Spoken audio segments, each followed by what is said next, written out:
Hello and good afternoon, everyone. How is your rainy Thursday treating you? Let's see, I need to find a good spot here for this. Damn desk chair. Okay, there we go. Yes, good afternoon. Good afternoon. Good to see you, Holly. Good afternoon, Professor. David, yes, I got your email. Hopefully you got my response. We'll chat after class, okay? Yeah, thanks a lot. Thank you. Excellent. Yeah, no worries. It's been a pretty good day for me so far. I've just been kind of busy getting my last assignments, last tests ready to go for the rest of the month. So trying to do some preparing because I'm going to take a couple of days off next week just to kind of relax and try to find the last of my energy to get through the rest of the semester. So trying to get all prepared for a couple of days off next week. Let's see. So we're just zeroing in on 3 o'clock. I just want to reach out to all of you just to ask that question, just to make sure that you've had a chance to look at the uploaded video that I had suggested you take a look at with regards to equivalent interest rates. So the video was designed, I'm sorry, the editing was a little bit funky there. Usually I have a bit more chance to edit, but my editing software kind of shit the bed the other day. So sorry that it was maybe potentially a little bit jumpy, or I kind of repeated myself, because usually I have the chance to edit these videos a bit. But I wanted to set up the general annuities problem. So the whole point of the video was to look at the problem of when the compounding structure doesn't match up with the payment structure. So maybe you can, did you have a chance to look at that video? I will do a quick little recap of what I think are the important points of that video as well. And the idea here is to kind of tie in what you might have read in chapter 6.1. So chapter 6.1 is really the key to solving the general annuity problem. Yeah, I agree with you, Heather. Totally a hot chocolate kind of day. We made banana bread this morning and it was super delicious. So some banana bread with some chocolate chips, and I just actually finished having a piece of that and doing some exercises before we started up today. Yeah, it was super tasty. Very, very, haven't had banana bread in a long time. So it was very, very lovely. So a quick little recap of the video on the general annuity problem. We took a look at an example where the compound structure and the payment structure wasn't the same, and we noticed this discrepancy. So there's this discrepancy between the calculator, which gave us this particular value, and if I tried to apply the formula that we kind of developed or looked at during our last class on Tuesday, there ended up being this discrepancy in the monetary amount. And so we talked about a way to potentially solve for or deal with that discrepancy. So the big thing I need you to take away from the video is the formula for I2. I'm gonna kind of put my foot down and say that's probably the most important takeaway from that video, and that is understanding how to create an equivalent interest rate. And so the real solution to the general annuities problem is to say, well, if my payments are compounded in a certain way, but my money is not compounded in this, sorry, if my payments occur in a certain way, but my compoundings do not occur in the same way, I want to create an equivalent interest rate that has the same structure, the same frequency structure as the payments. So make sure, if you did take some notes on that video, I2 is really the important formula. So if you want to go the formula route to solving a general annuity, you need to understand how to utilize the I2 formula. The other thing, to be honest, we probably aren't going to talk too much about continuous compounding, but I know it was inside of chapter 6.1. So I wanted to give you a little idea of where some of the formulas come from. So I did go through some derivations using continuous compounding, but I don't think those are as important as I2, as well as understanding how to find the effective interest rate. I called it REFF. So an effective interest rate is an equivalent interest rate to one that's given to us, but we only have one compounding at the end of the year. So those are typically tend to be the two formulas that are tested by the time the test 3 and the final exam rolls around. So know those two particular cases. And then what we did at the very end was just to go back to that question and update our kind of method of attack for dealing with this question. So The real strategy to deal with a generalized annuity question, if we want to utilize the formulas, the FV or the P formula, is to first calculate I2. So we convert the interest rate given to an interest rate that has a similar compounding structure to the frequency given as the payments. And then once we calculate I2, we can actually substitute that directly into either our FV or P formula. And that's how we solve the problem of dealing with a general annuity. So that's kind of the little quick recap of the video and what I would consider to be the important points inside that video. Let me know if that makes enough sense that you're happy to look at some examples today, or was there something in that video that you'd like to ask a question about or ask maybe a little bit of clarification about? I'll give you just a few moments to think about whether or not you're happy. You can just let me know in the chat if you're happy to move on. You can just say yes, or you can give me a thumbs up.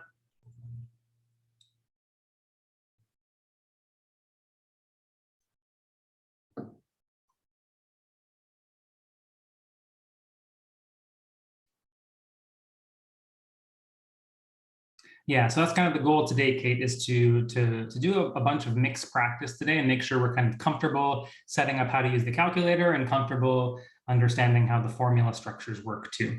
So yeah, I do have 4 examples that I do want to work through today that should run us most of this hour of class today.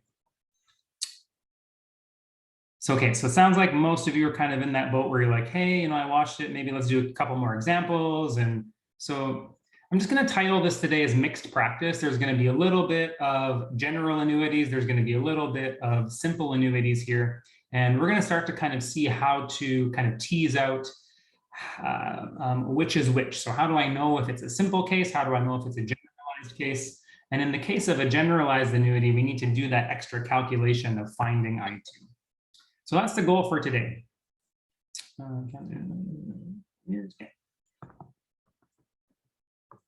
And what I want you to do is, after you're finished copying this down, we're just going to divide our page in half. So on the right-hand side of the page, we want to work through the calculator's functions. And on the left-hand side of the page, we're going to work through using the formulas.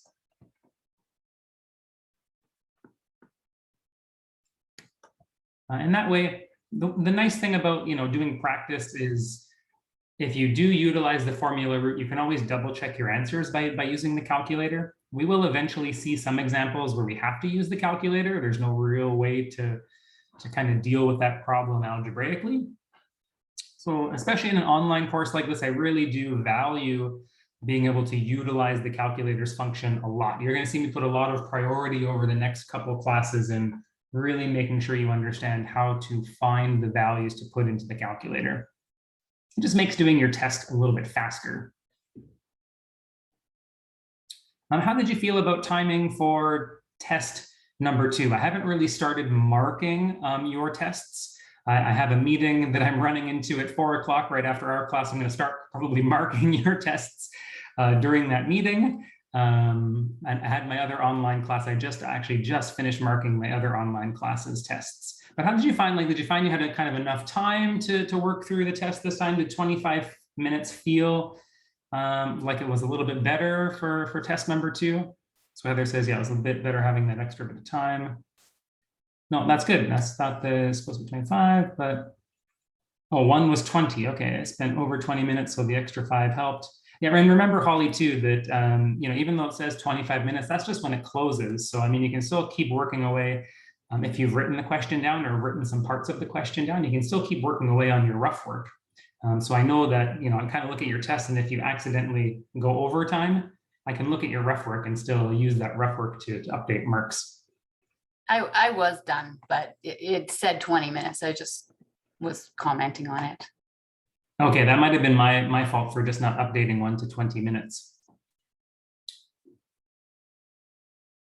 Yeah, so what I might do for test number 3 is I'll maybe update the time for you guys for the parts as well. I'll kind of push the timing window up to 25 minutes again. Oh, that's good. Also, you're able to review your answers. Okay, that's good. So we'll try to make test 3 have that 25-minute time window as well. Okay, so let's take a look at our first example here. And like I said, I'll try to start working away at marking those today. I'm hoping to have those done by the end of the weekend for you guys. So in our first example here, we have equal payments of $400 happening at the end of every month. And let's say we're depositing them into a bank account. That bank account earns 5% compounded monthly. And our goal is to find the future value after 5 years of savings. So I'm going to just highlight the important kind of words that I look for first. This is where I go first. So what I've highlighted is if I know this is an annuity question, which I mean, it's in the annuity section, but this is we're making equal size payments of $400. This is an annuity. That's what an annuity is, a structure that has equal sized payments. So the first thing I do is I go and I look at what's the frequency of the payment structure. And I have that right here. It says the end of every month. So my payment structure is monthly, and these payments happen at the end of every month. So as soon as I see the word end, I automatically know this is an ordinary annuity.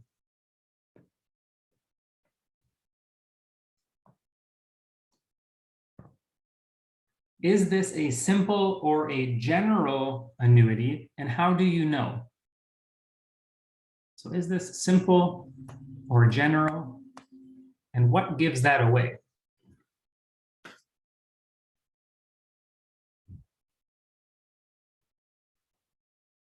Do you remember what the difference between simple and general means? Yeah, Heather, Kate, you got this.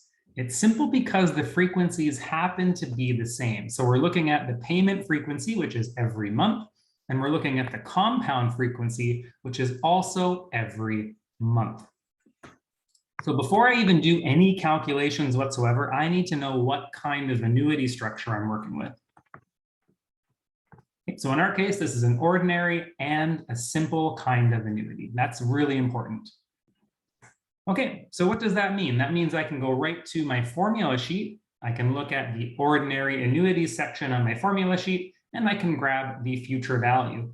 If this is a simple annuity, there's no need to calculate I2.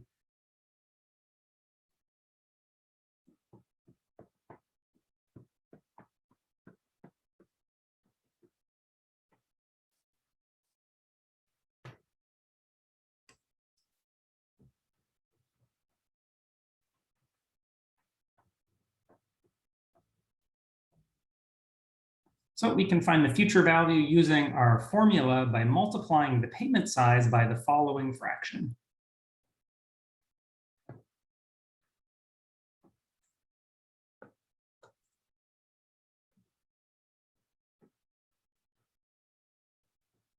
And then it's up to us to kind of dive into the question, try to fill in some of these missing numbers. So I'll fill in the obvious one, which is the payment size of 400. And take some time to think about what n is. That's typically the hardest thing here. I, which is our periodic rate, is going to be our nominal rate of 5%, compounded monthly. Okay, so I do need to do 5% divided by 12 for I. But what's the value of n? What am I going to put in for n?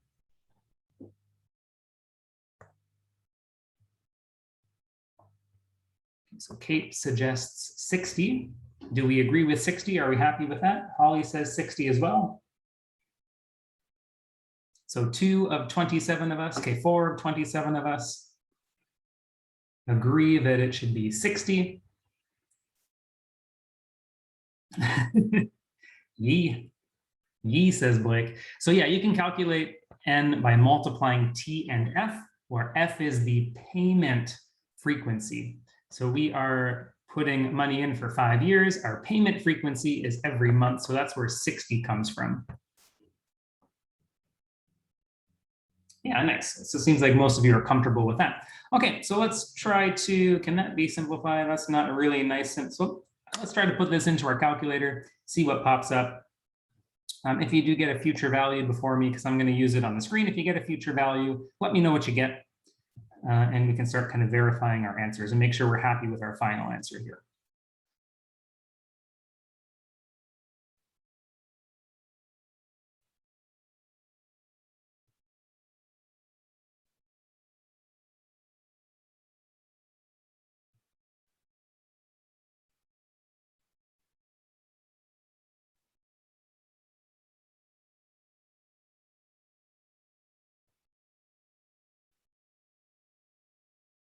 That seems like a lot. I guess we're making 60 payments, right? So I guess that's not unreasonable. Did you guys get about 27,202? Okay, so Dulce says, Mosh said, okay, great. So most of you can verify, some of you can verify my final answer here, 27,202. So 27,202.43. Beautiful. I looked at it and I was like, man, for only putting $400 away every month, that seemed really high. But so usually what I do to kind of double check that my answer is reasonable is I take my payments of 400, I multiply that by 60. So, you know, I've given the bank $24,000 along the way, and then the rest of the money, the extra $300 to $3,200 is the interest that my money's made along the way. So yeah, that's kind of what I did over on the side was I'm like, okay, does this seem reasonable? Yeah, it seems like a reasonable number. Okay, so we get a final answer about 27,202 and 43 cents. What I want to do is I just want to double check and make sure we know how to program this into the calculator, because I think it's a nice tool for you to have when working on test 3. The more you know how to program this stuff into the calculator, the easier some of these calculations become. So I'm going to go through, I'm going to just list the values that we're going to have to program into the calculator. We've already agreed that n should be equal to 60. We know our interest rate is 5%, and the compounds per year are 12. This is a monthly compounding. Okay, we do monthly payments as well. So PY is also 12. And let's pretend that we're paying the bank $400 every month. So I'm going to put my payment in as a negative 400. I'm going to leave FV blank because we're trying to compute this. What should I input as my present value? Is there any indication that we've started with anything inside of this bank account? Yeah, I agree with you, Steph and Holly, Tyler. I don't think there's any indication that we've started with some kind of monetary amount in this bank account. So let's just take the principal amount to be 0. So let's go through, let's program these numbers in and make sure we can end up with the same final answer utilizing the calculator.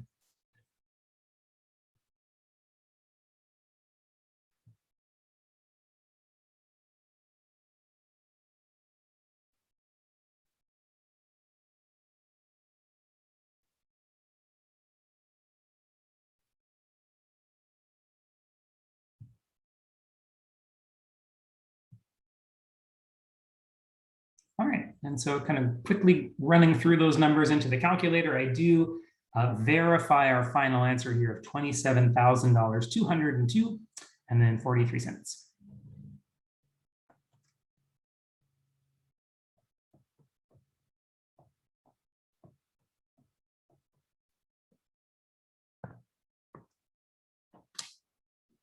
All right, let me know, were you able to get that working okay in the calculator? Or did you want to see me program those values in a little bit slower with some communication? Are you happy with that? So a couple of you are happy.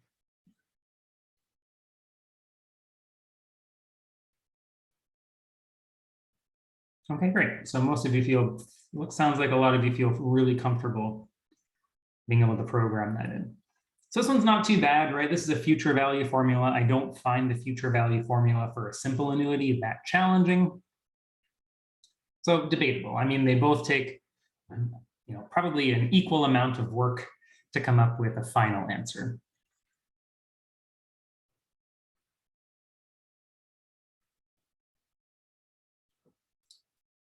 So let's start putting ourselves maybe into a situation where, using the formula might be a little bit harder to do.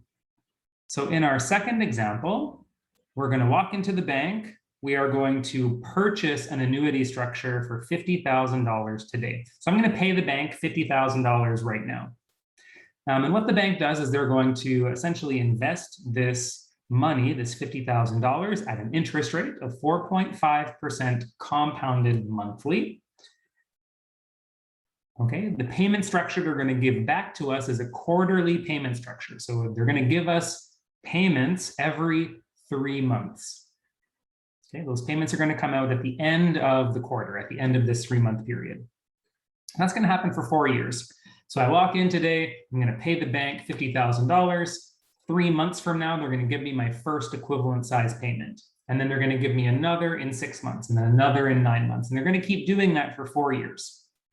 And so our goal is to try to determine what this equal sized payment's going to look like. So if I paid the bank this money right now, what are they going to give me at the end of every 3 months? That's what this question is asking. So it actually wants us to solve for PMT.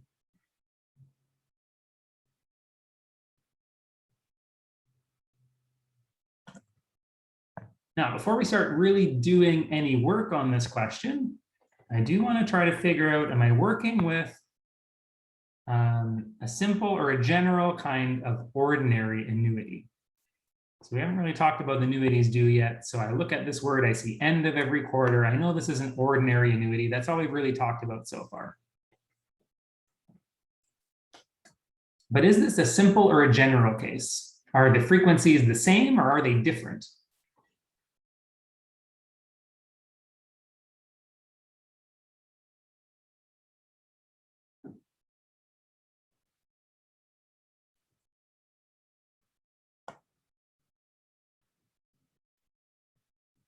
Yeah, this is definitely a general case. Okay, so I have a compounding structure that's monthly, but I have a payment structure that's quarterly. So let's write that down. So when I go, if I'm going to use the formula, we know this is a general annuity.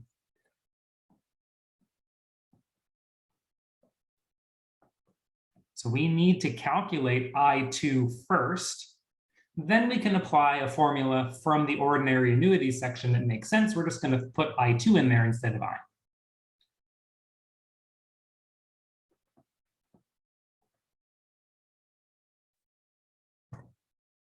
So once you've identified that it's a general kind of annuity, what you want to do is you want to figure out what's R1, what's F1, and what's F2. So these are kind of the 3 things that we're going to need in order to calculate I2. And what I tried to do in the video was say like R1 and F1 are the thing that's given to you. That's the information that you know. And F2 and I2, when we go to calculate that, that's the thing that we want. So in our case, R1 and F1 always represent the compounding structure that's given to us.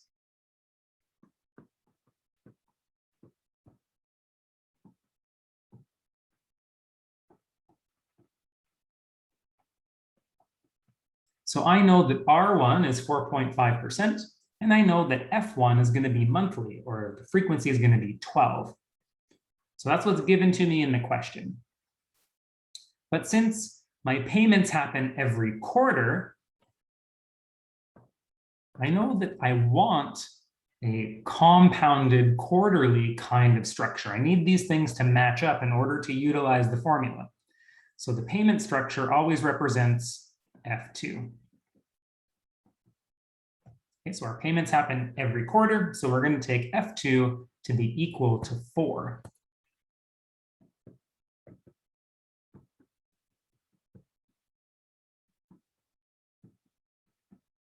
So we go to our 3rd page of the formula sheet. We're going to grab the formula for I2. It says the periodic rate I2 can be found by taking 1 plus I1, raising that to the power of F1 over F2, and then subtracting 1 from whatever number we get. So in red, we have all of the information that we need in order to do this calculation. What is the periodic rate? Well, it's going to be R1 over F1. So it's our 4.5% compounded monthly. What's our power going to be? The power doesn't have to be a whole number when we're calculating I2, but in this case, it will be. It's going to be 12 divided by 4. So it's always the structure, the compounding structure that's given to us divided by the payment structure.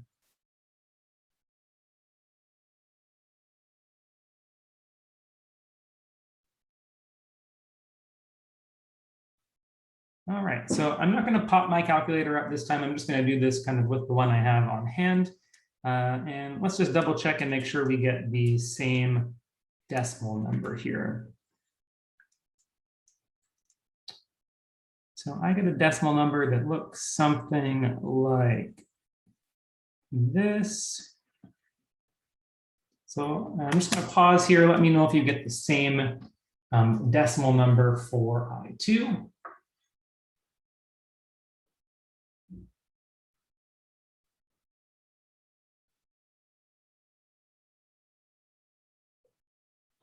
Okay, so people are saying in the chat they are able to get that same number. Amazing.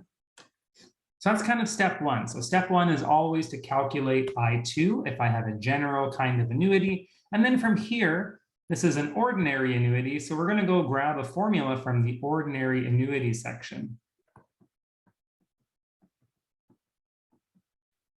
Now, what are we given? What do we know? So we know the principal amount of this annuity. The principal amount of this annuity is $50,000. So it makes sense to go to our formula sheet, look in the ordinary annuity section, and take the formula for capital P. Okay, so we know capital P is the payment size times the fraction 1 minus 1 plus I to the negative n divided by I. And so in red, what we do is we kind of just alter this formula a little bit. Instead of calculating I with the rate that's given to us, we're actually going to calculate I2. So that's really the key difference between the simple and the general case. Instead of using the interest rate that's given to us in the question, when it's a general annuity, we're just going to sub I2 directly into the formula. A little bit of space here. So I'm going to move that down a little bit. So I'm going to go ahead and I'm going to start putting some values in. We have payment sizes. We actually don't know what the payment size is, right? So that's not given to us. So I don't know the payment size, but maybe I can get some other info. So it's going to be 1.011292224 over 0.4. Okay, we need a couple things. We need to know what n is. And that's going to be helpful. And then we're also going to be substituting in 50,000 for the principal amount. So I don't know the payment size in this question, but I do know that the principal value, the amount that I'm paying today for this annuity, is $50,000.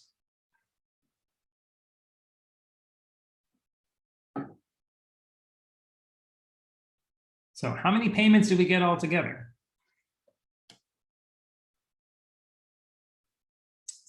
16? 16?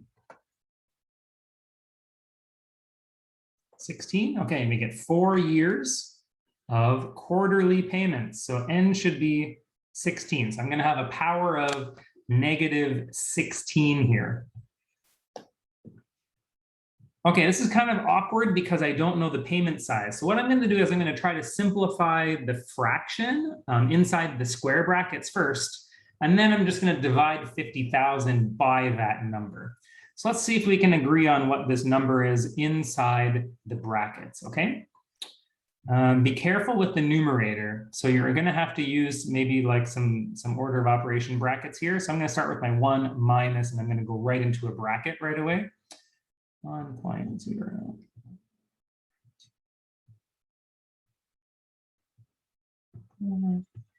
That's to the power of 16 negative. Okay, let's calculate that number and then divide by 2.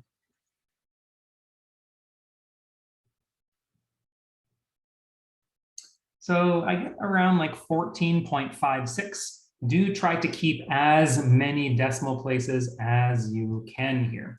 So 14, it's going to be kind of annoying because I'm going to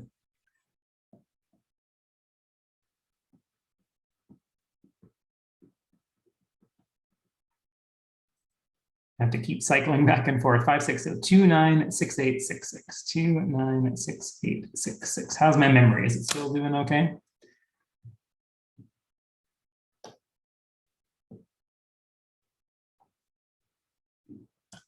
All right, so let me know if you get that same number.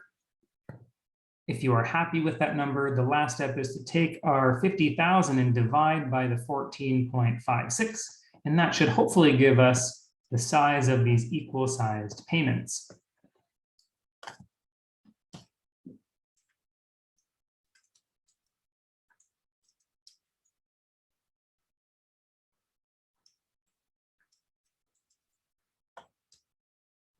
And just let me know if you can verify my final answer of 3,433. And we're going to round up on this one. So let's go 37 cents. So let me know if you're able to get that one as a final answer there. All right. Thanks, Nash. Awesome.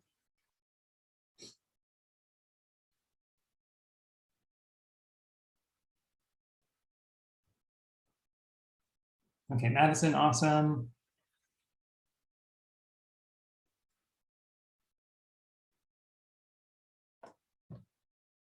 Dulce, great.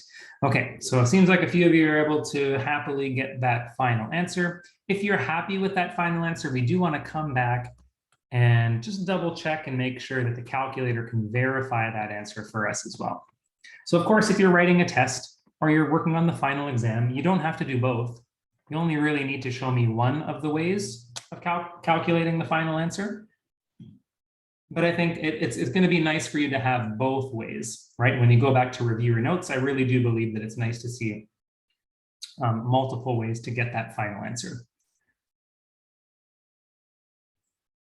Okay, so I'm quickly just going to go through the calc here. I know we only have about 20 minutes left, so I want to make sure to get through the last couple examples with you. So we agreed that n was 16.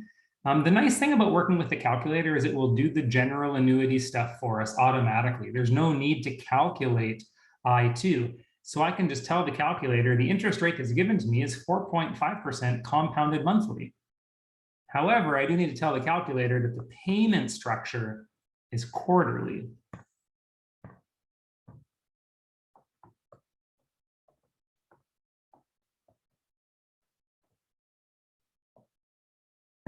Okay, so this is how the calculator knows to deal with the problem. If PY and CY get programmed in as different numbers, then the calculator knows you're working with a generalized annuity. Let's take our principal amount to be negative 50,000 because we walk into the bank and give them $50,000.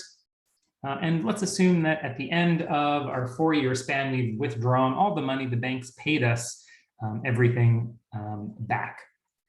And then we're going to basically tell the calculator to compute the size of the equivalent payment for us. All right, so I'm just going to go ahead and start working away at programming some of these values in for us. When you're inside the submenu, when you go to enter PY as 4, the calculator automatically updates CY for you to be 4. So you are going to have to use the down arrow to kind of scroll down and update CY to be 12. So in a case of a general annuity, I always like to just kind of double check by using the arrow keys to make sure that everything's been programmed in correctly.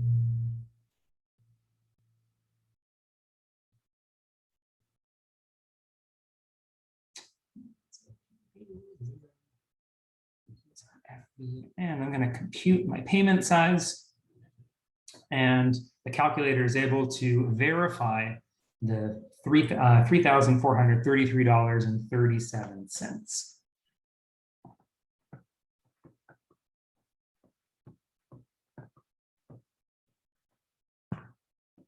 Okay, so I know that we were able to do. Yeah, it's much easier, right? The calculator, if you know how to utilize the calculator and utilize its functionality, it's a lot faster in a lot of cases to be able to use it, especially when we get into more complicated questions too.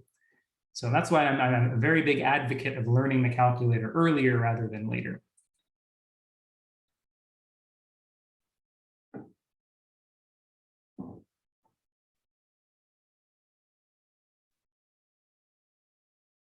All right, so I'll hold tight here for a second in case there's something that you have to get caught up on. If you're happy, maybe just give me a little thumbs up or a little yes in the chat. And that'll kind of signal to me that most of you are ready to go into the next question. Actually, what I can probably do is just raise up that question a little bit here so you guys can see it.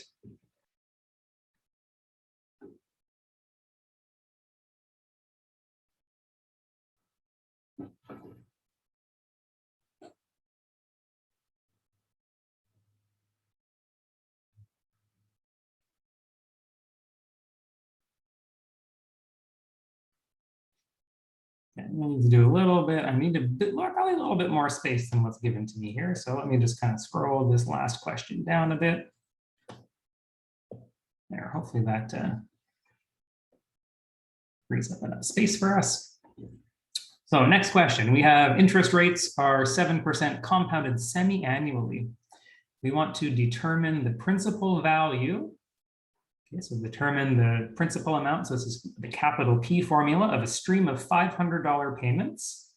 These payments happen at the end of every 6 months. Okay, and our payments occur for 5 years. Okay, we can do that. We can do that.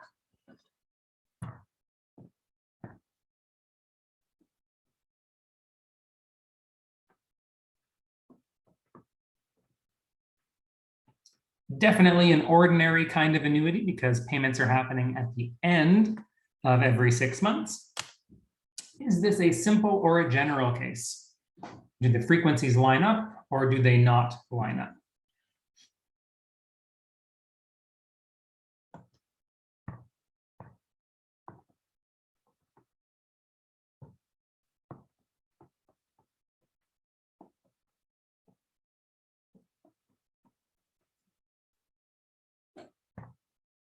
A little bit of a trick question here. You need to know what semi-annual means. Yeah, so some of you have kind of noticed, hey, this is actually a simple kind of annuity because 6 months really means semi-annually. Yeah, so this is a simple kind of case. So that's nice. That means we don't have to calculate I2 if I go the formula route.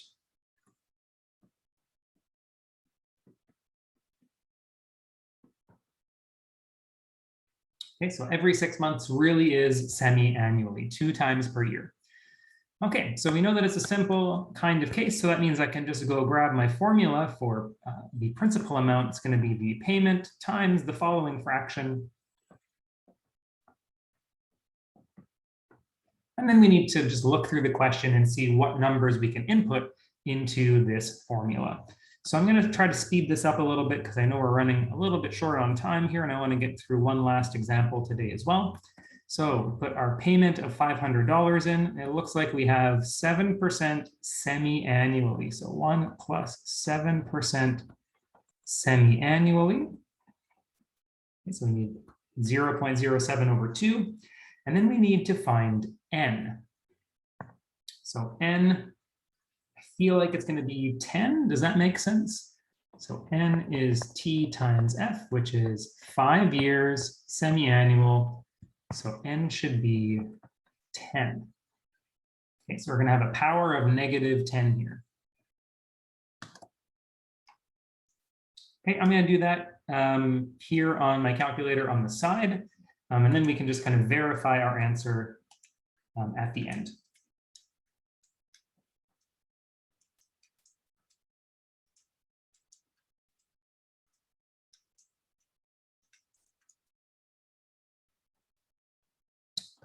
Okay, on first button press, I get something like this. So let me know if that is what we're looking for, or if I'm out to lunch.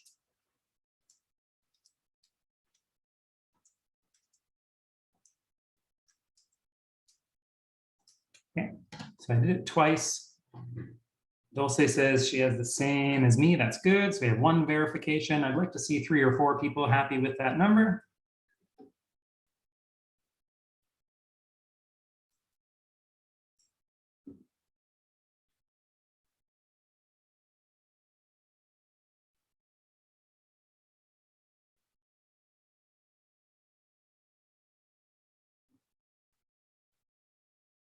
Okay, so I have a couple of verifiers.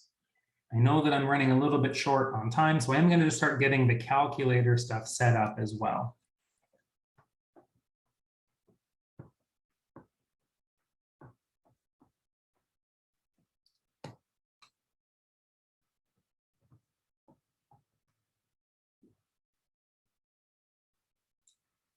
Okay, so what did we agree on? We agreed that n was 10. We had 7% compounded semi-annually, 2 payments per year. And payment sizes, 500.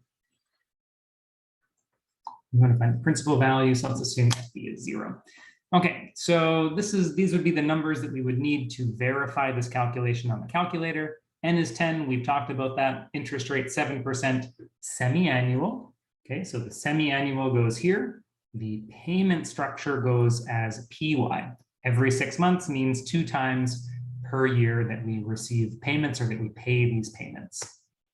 That's what those two numbers mean. I've put the payment size in as 500 negative. I mean, it says $500 payment size, but I don't know if that's coming to me or if I'm giving that to the bank. So let's just assume that we're going to give it to the bank. I think it's debatable whether or not this is a positive 500 or a negative 500. And then the last thing to notice is there's no real indication that there's going to be a future value in this account. So we're going to take the FV to be 0. Actually, you know what? If the FV is 0, well, I don't know. I guess this could be a loan. So I guess that's how I'm kind of thinking about this. Maybe I've taken out a loan for some amount of money. So the bank has given me some amount of money. I'm paying them $500 every 6 months. And then I'm hoping to eventually pay off that loan after 5 years. Maybe that's the way that I'm thinking about this annuity structure. So I'm just going to quickly kind of key through what I would do on the calculator just to make sure that we do get the same final principal amount here. So let's see, we got 10, 7, 2 for those.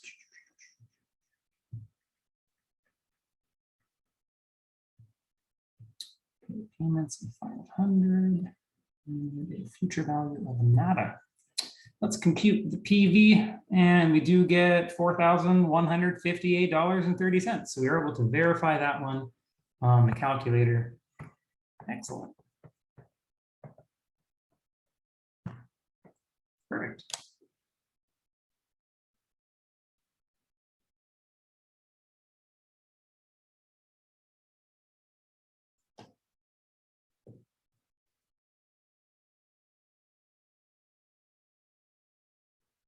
All right, one last example for you guys today. Sorry that I'm moving a little bit fast. I just want to make sure I have enough time to answer. I know I have a couple of questions I need to answer, and then I need to rush off to a meeting around 4 o'clock. So one last example at the bottom here. We have equivalent payments happening quarterly, and interest rates are 5% compounded quarterly.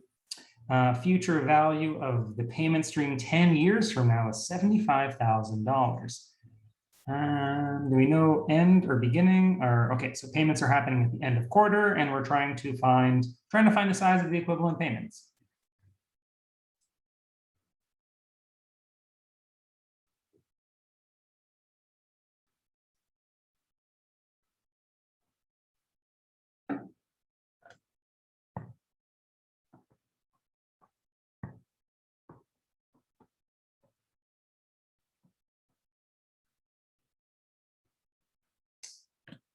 How is assignment 3 going, by the way, as we all get kind of caught up and on the same page?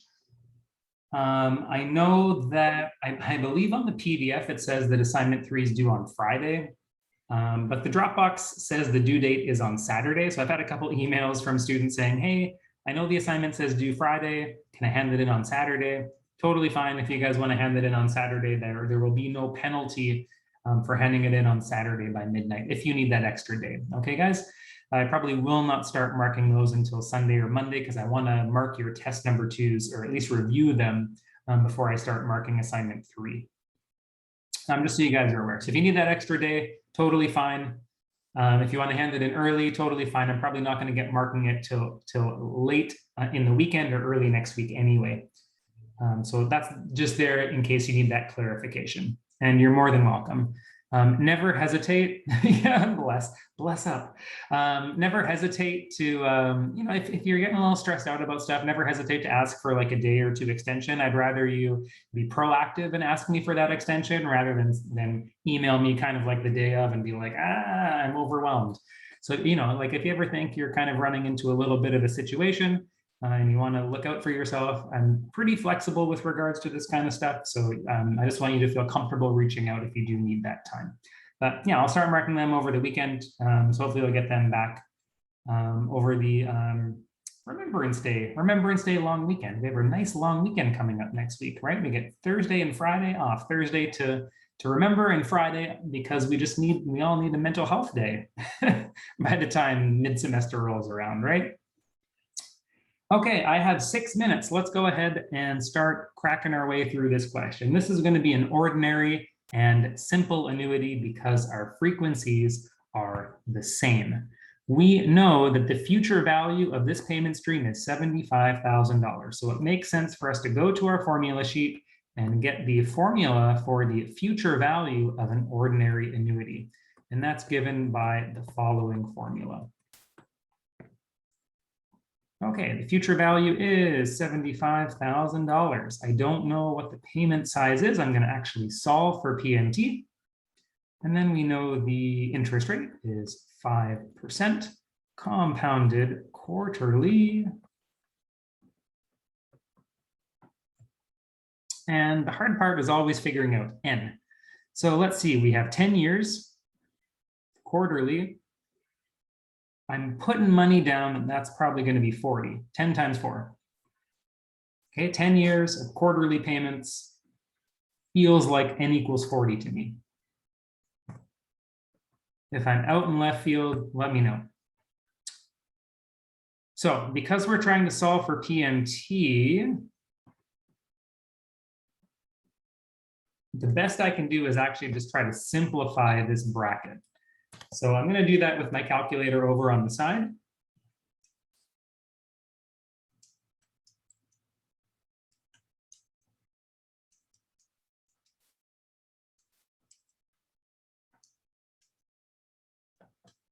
And this is going to be kind of our first reference check. We want to make sure that we get the same decimal number here. I get about 51.48. Right now. Okay, so that's going to be your first reference check. We need to make sure we get that decimal number correct because the next step is to divide both sides by that number.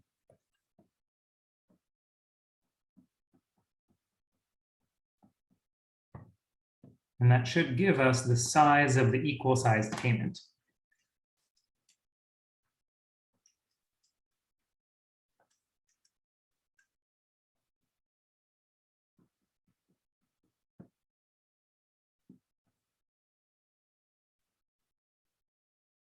And doing that division, I get around $1,456.61.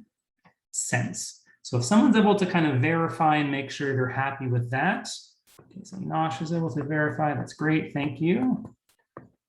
I'll say, okay, great. So I've had a couple, Emily, awesome. So I've had a couple of verifications. That's good. I'm comfy with that. And so the last thing I want to show you is just getting this set up into the calculator. So let's go ahead and do that, okay?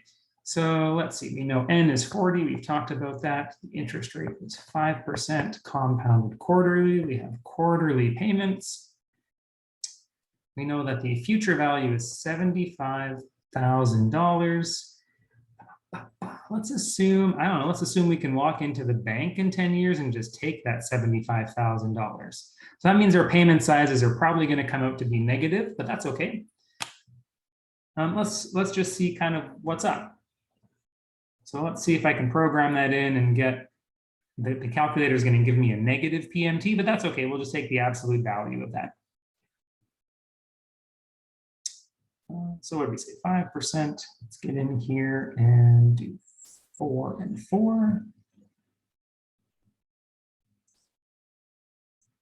Okay, no indication about present value, and then we know the future value is 75,000. So let's ask it to compute PMT. And yeah, so notice that the calculator should give you a negative 1,456.61.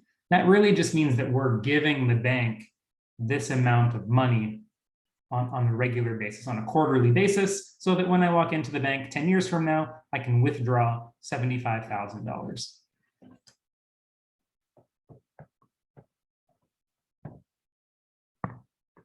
Okay, so we are able to verify that number. If you need to make a note for yourself, you might just want to say that negative is okay here. It just means we're paying the bank that amount of money quarterly.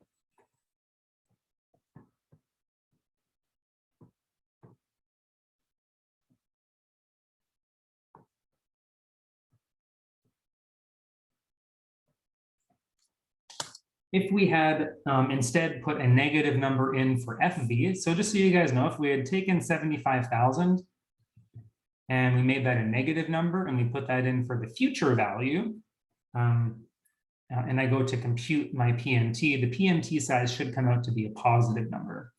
Okay, so one of the things has to be positive and one of the things has to be negative in the algorithm inside the calculator. That's essentially what happens.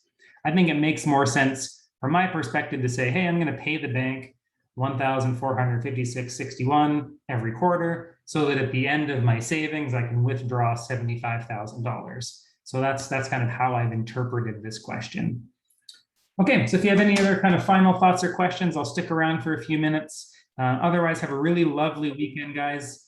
And I'll try to get another instructional video. We're going to start talking about annuities due, essentially. So that's going to be upcoming, and we might start working a little bit at the formula for finding N as well. That can be a little bit of a pain in the butt. So you are more than welcome, guys. Have a lovely weekend.